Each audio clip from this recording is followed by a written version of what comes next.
Hello guys, I'm Andres Garrido and this is my first video that I want to speak about some things, exactly three different things. Two of them are like questions that friends or teachers sent me, right, about my personal opinion about a topic and how close am I to another topic. So the first one is consists about art, right? And they sent me six questions about this art. The first one: are you good at art? Well, I will say no. I'm not good at art because I've been studying or I've been practicing drawings, draw things. I'm not good at it. My drawings are kind of awful, right? They are not as good as I expect them to be, right? So no. The second question is: have you been given art lessons? If so, where? Yeah, I've been to class lessons in Mexico, like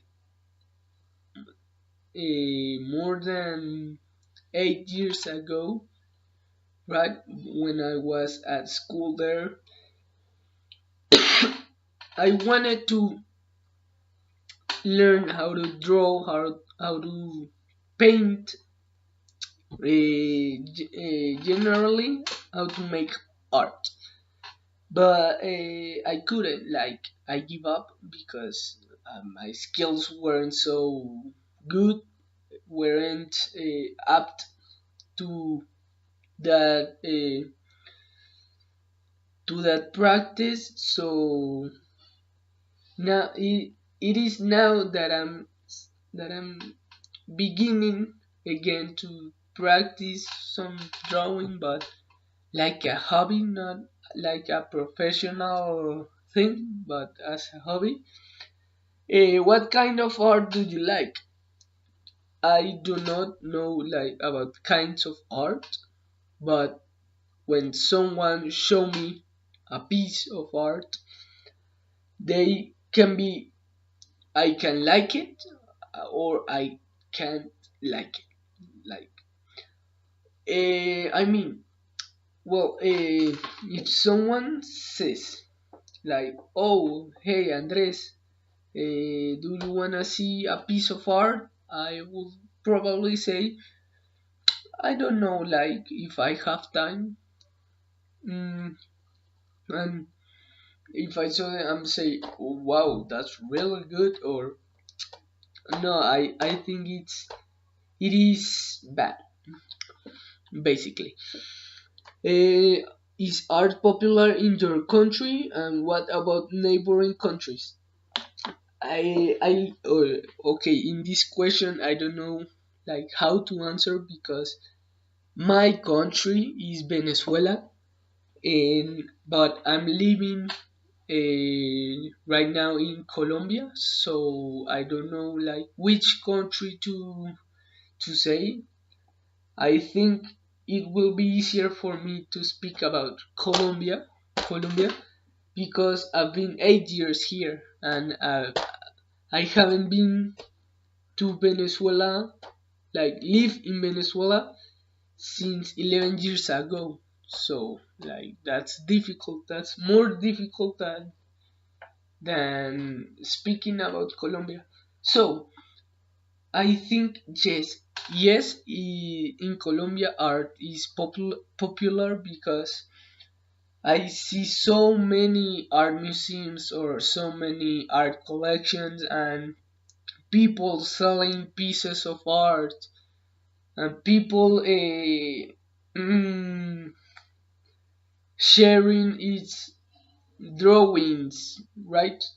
In fact, I have one art museum 2 blocks away from my house. So there's like the fact. Fifth, have you ever been to an art gallery? No. Uh, mm, I have, as I said, I have one 2 blocks away, but I've never been to an art gallery before. I It would be interesting. It would be interesting, and I don't know, like I could go someday in the future. Last question is: do you think children can benefit from going to art galleries? I think they can, because art is a proof of history. I think because it all depends on the century, or like the place, the time on you are located. For example, a Mona Lisa or Michelangelo, Rome, right?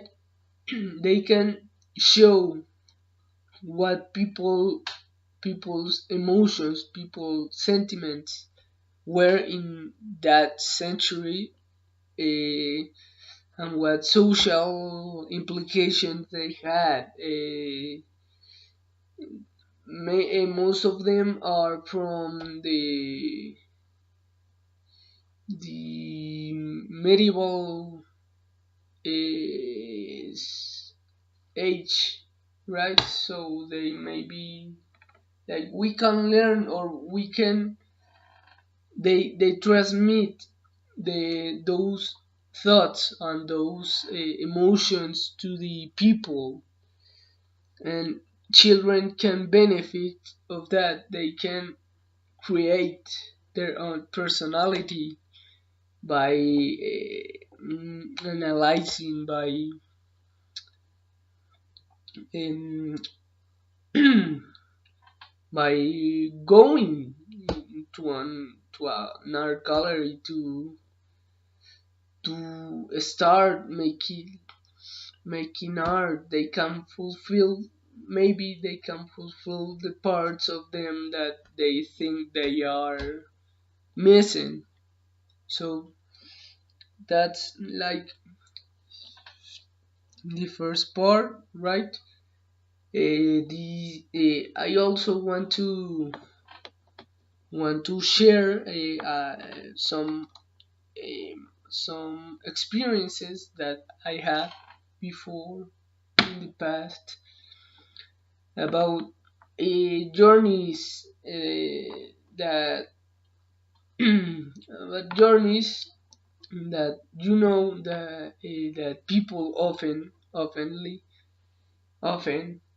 make plan, or make plans for the journeys, for trips, to have all control, and sometimes those plans like do not work because go like like things go as it hasn't planned, right? I want to talk about one journey, not necessarily bad, but one journey that didn't go as planned as we thought. Yeah, one day in United States, we were planning to go to Disneyland, to the park, to like to have fun and to be with the family and all of that. But my cousin couldn't go because she had a lot of work and she needed to stay. We didn't argue with her about that, because work is work, and it is more important work than having fun. Like in these days, that is the thought. Uh, So we went to the park. We spent 2 hours by car from our aunt's house to Orlando, where's located the park, right? And for our surprise, when we got there, sorry, my cousin was waiting for us in the entrance of the park. So we got we were shocked because she said she couldn't go to the park. At some time, my sister and my mom did know that she was going, but we, like the rest of us, didn't know.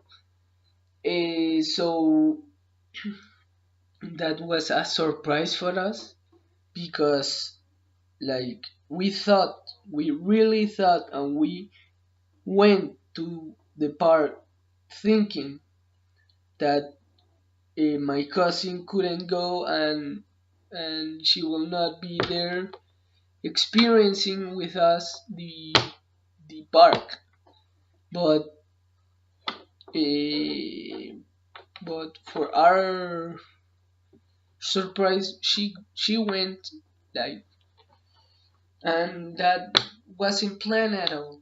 So that's a journey that didn't go as planned as we thought, but we we had fun. We had fun, and things, like, if things doesn't go as planned as you thought, that doesn't mean that they have to be bad, right?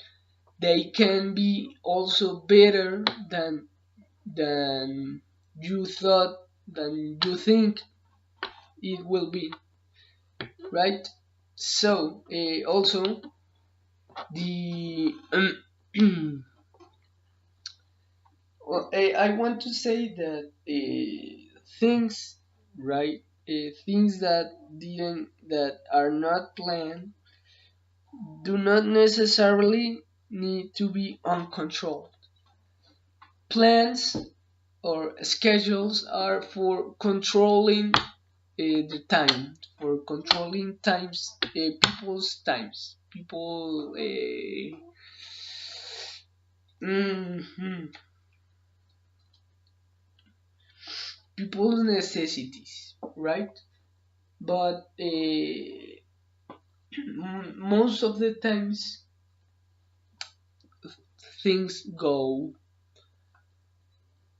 mm, go on another side that we were expecting, right? So like, someone wants to go to a to a, to a party, right? To a party. Let's put a party. And he says, at 7 o'clock I am dressing up. At 7:30 I'm getting on the car, in the car, and at 8 I'm in the club or in my friend's house, or etc. Yeah, but it happens that at 7 o'clock he couldn't dress up because he had something to do.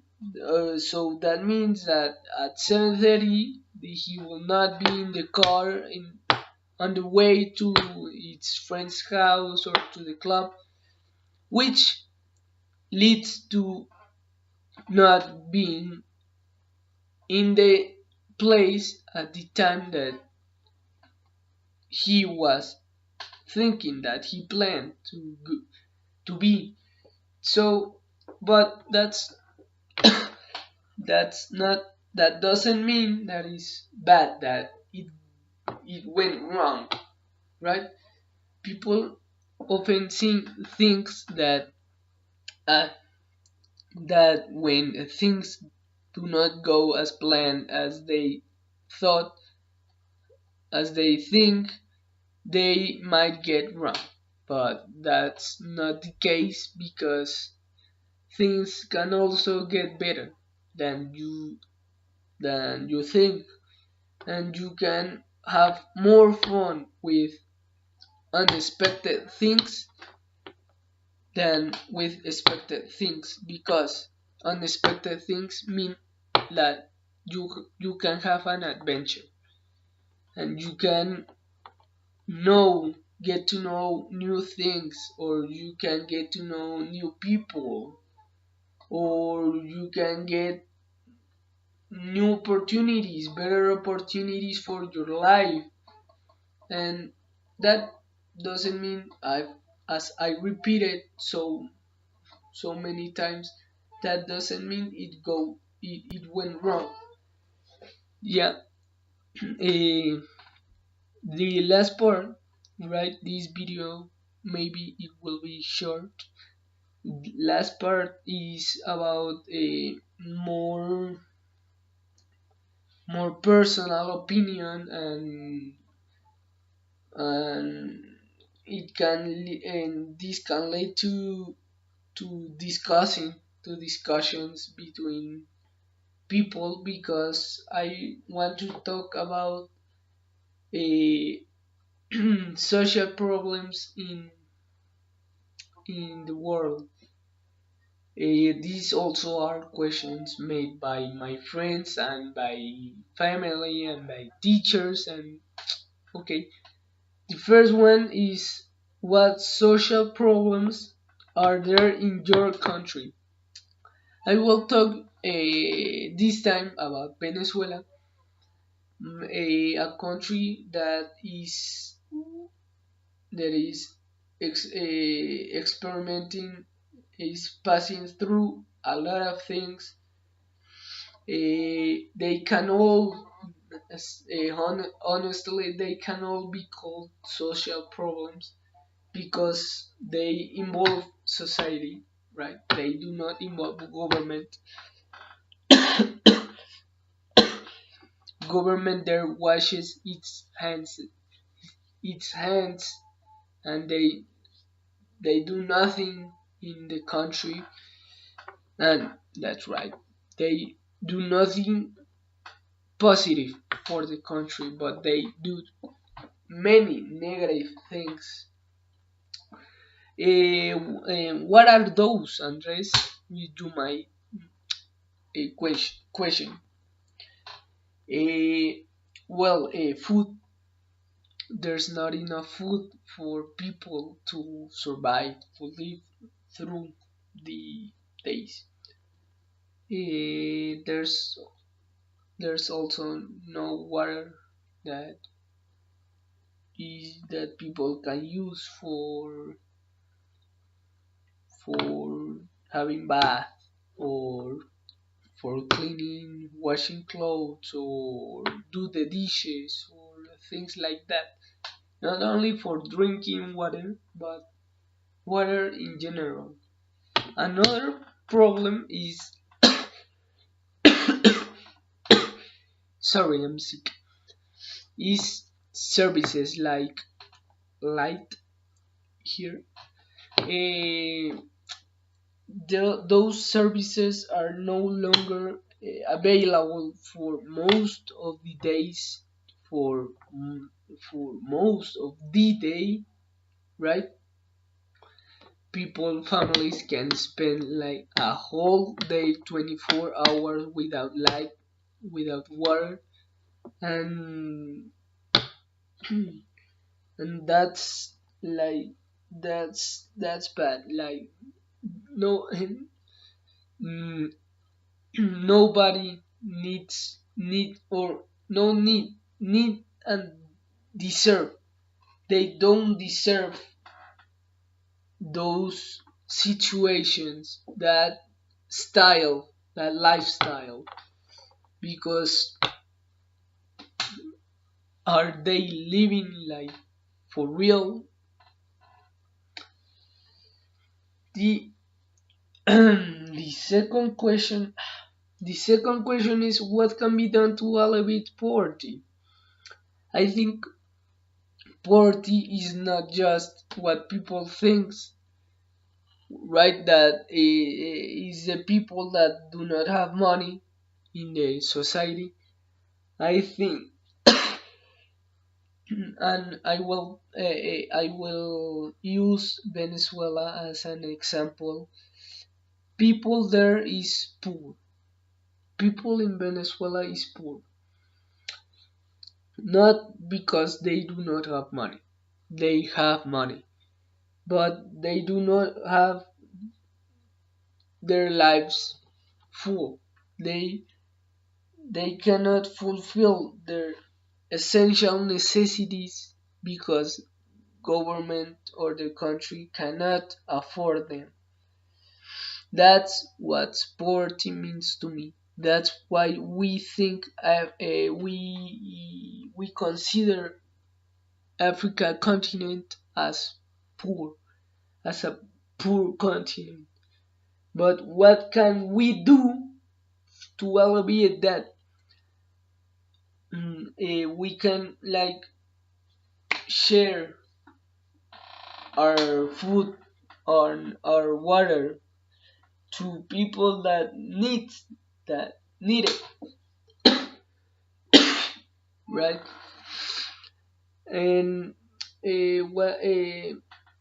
also work, like people deserves to do something, like people deserve to survive in this stressful society because they might not have money, but they have a life, and life is the more important thing in everything. Like the first point of someone to be considered is life, and people and poor people are not living the lives they deserve because government cannot afford the essential things that needs to be afforded to them. Like what, you might question yourself? Education, health. Also, I think poverty is not just material, is educational, is health. Those services needs to be free. Those services need to be free because not all people can afford them. Like nowadays, the world is managed by money, by pieces of paper that are more valuable than a life, than a person. So we need to make services free. We need to afford the essential things to people that cannot have it, that cannot afford it with money, etc., etc. Are there many charities in your country? I do not know. Eh, Honestly, I do not know. I spent 8 years here in Colombia, but I do not know. The only one that I consider is a charity is the one that goes on TV, right? About the orphans, the children that do not have parents, do not have mothers, or do not have both, right? But they can have a relative that can save them from misery, from a lonely life. I think that's charity. I think charity is help people when no one else does it. So so I can consider that a charity. But Among from that, I do not know. I do not know. I'm sorry if I sound like a little bit unconscious, but I do not know. Fourth question: what is the difference between major crime and minor crime? Okay, major crime and minor crime. This is a topic that a lot of people can differ of, right? And this might get to discussions. I will say my personal opinion, and I think major crime and minor crime do not have difference. Why?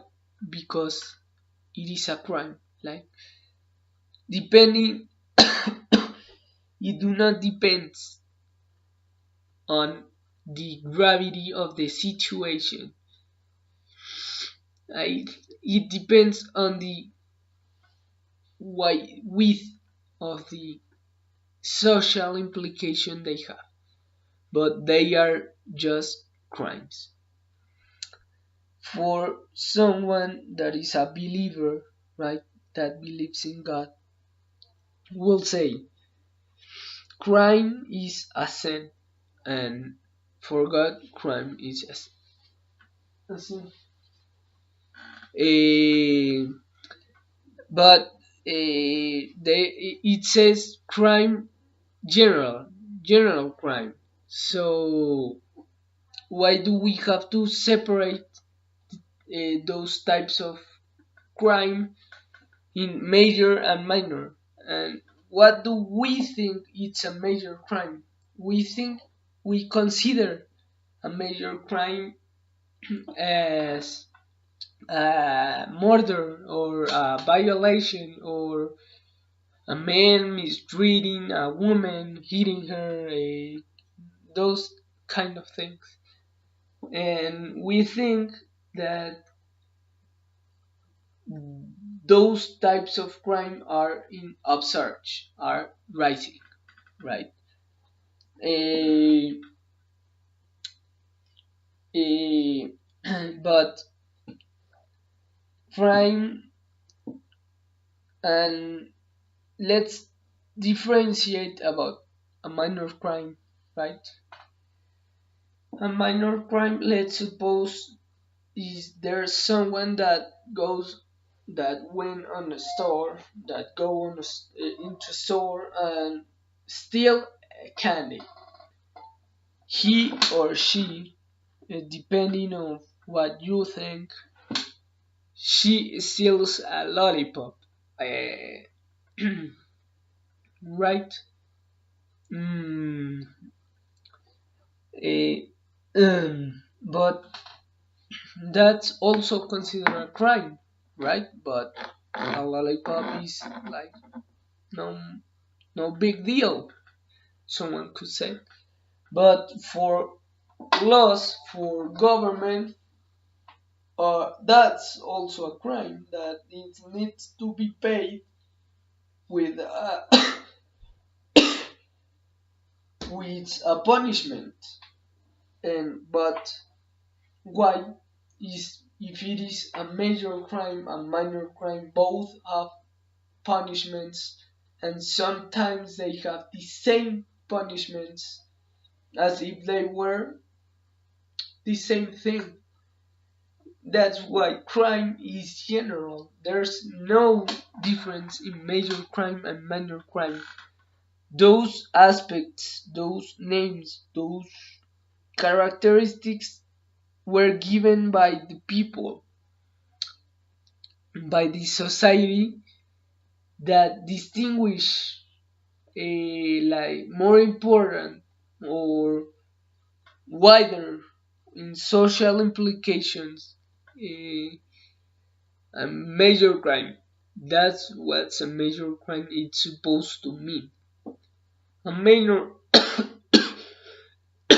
a minor crime is a crime that doesn't have so much social implications as the major crime, because it's just things that are not so important as a murderer or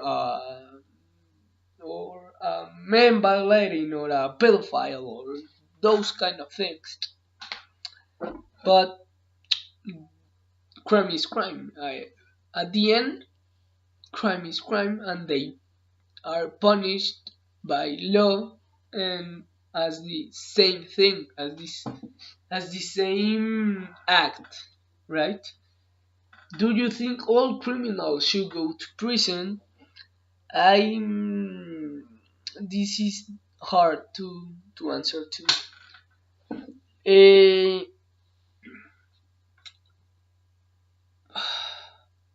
crimin criminals are criminal. Like why don't we differentiate a major criminal to a minor criminal? That we do not do that, right? Eh, but there's obviously there are crimes that need to be punished more than others. But I think not only like criminals should go to prison because criminals are the ones that go to prison. Like if not, they are not considered criminals. They are just considered a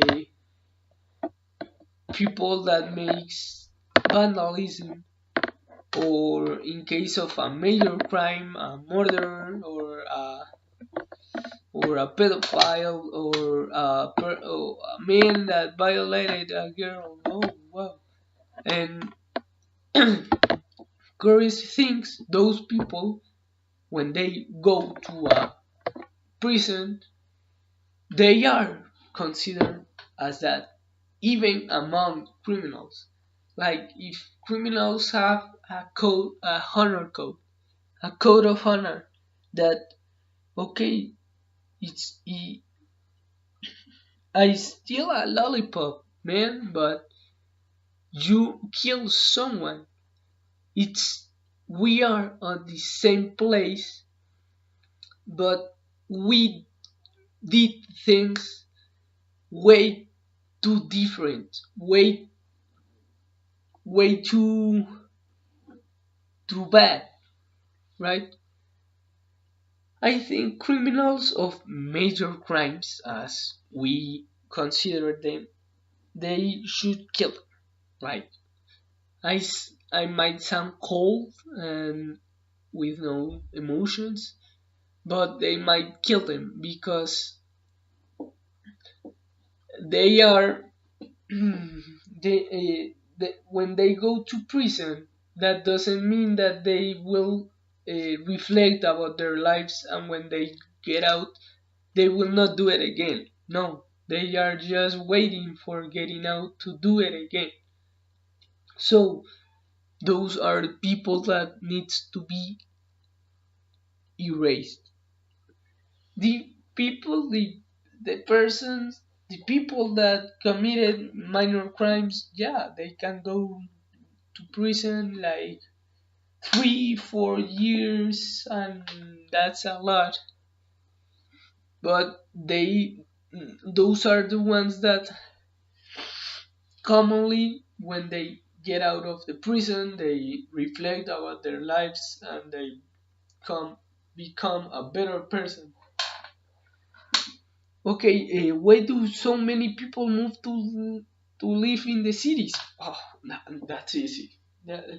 Well, that's not easy, but that's easier than the questions before, because city has more advantages than urban than rural towns or rural places. Why? In the city there is more opportunities of work. Difficult, but there are more. In cities, health insurance is better, and devices for helping that are better. The Yeah, as all things, cities also got cons, pros and cons. The city is stressful. The city is noisy. The city is monotonous. The city is monotonous. Everybody do the same thing each day for each year. 375 days in the year when someone do the same thing each day. They they vary they vary in on weekends or on vacations or those kind of festivities, right? But they they do the same thing. Personal opinion, myself, I would like to go to a town, not a rural town, but a town, small town that I'm as a student can go, get out of the school, go with my friends, go to a mall, go to a park, and having fun, where the town is safe because it's not too big, but it's not too small, when we can know the most of the population in the town, but it's safer to go and is more peaceful, is more quiet, is we can relax, but the life in there can be more difficult in terms of survival because we towns like that commonly they only have one shop, they only have one of everything. What problems does overpopulation causes? Overpopulation. Overpopulation is most commonly said the rise of population, the increase of population, and they exceed the country or the city's count. Like government gets to a point that do not have enough resources to fulfill or to provide to every people in the city or in the country. But why is that? Why is that a problem? I think that's government not fulfilling its job of controlling the people, but it also like it has its consequences as a movement. Let's talk about again Bogota. I mean Bogota, for you to know. In Bogota, people have up to 3 or 4 cars to get to the city because we have here something called pico y placa, that is something a law that controls the exit of cars to mobilize better the city, but that do not work because people take prevention, take measurements for the for the for the thing. And when there's more people in the town, in the city, there are that implicates more cars. So transportation gets a little bit chaotic. Cities are chaotic. Not just Bogota, but all cities are chaotic because of that. Because because people thinks that they can get over laws and they can sneak over them with acts that are not illegal but are not helping to accomplish the goal, the main goal of that law or of that control, but overpopulation is a problem that a country has because they do not have space. Basically, they do not have space for all the people and they do not have resources. I think with I'm sorry for what I'm going to say. All green parts or all on or all areas that are unpopulated, right? We can use those areas to populate them and enter people, like fulfilling the goal of having people and having resources for everybody. But we need to control or to think, to evaluate what does that mean. I know these areas are protected by international government because climate change and global warming and are affecting the earth and the survival of the human being, but that we populate those areas do not mean that we need to erase them, to take them down for we to stay there. But well, I I let you all like think about this. I personally I think I reflect about some things, and I want you to know that these are things that can happen to us every day. Not just these social problems, but also to question yourself that do you like something really? Like if your hobbies, do you like your hobbies, or do you experiment? Do you have fun every day in your life? Those are questions that someone needs to question. Redundancy, Andres, please. But well, this is all, and right.